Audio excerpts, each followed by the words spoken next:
Fibroskan natijasiga ovqat, dori yoki jismoniy zo'riqishlar ta'sir qiladimi? Umuman olganda fibroskanga tushishdan oldin iloji boricha ovqatlanmasdan kelgan yaxshi. Chunki agar ayniqsa to'la odamlar fibroskanda yotish uchun o'zini noqulay sezadi.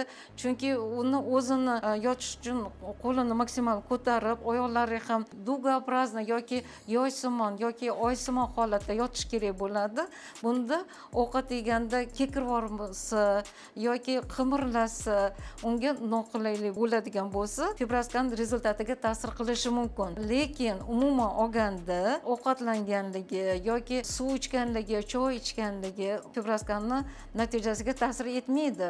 Bu faqat to'la odamlarda yoki oshqozon ichak kasalliklari bo'lgan bemorlarda, masalan, kekirvorsa yoki qanaqadir o'zini noqulaylik sezadigan bo'lsa, qimirlasa, bu ta'sir qiladi.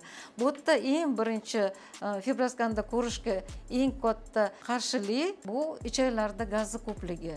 Agar gaz ko'p bo'lsa, bu fibroskanning natijasiga ta'sir qiladi.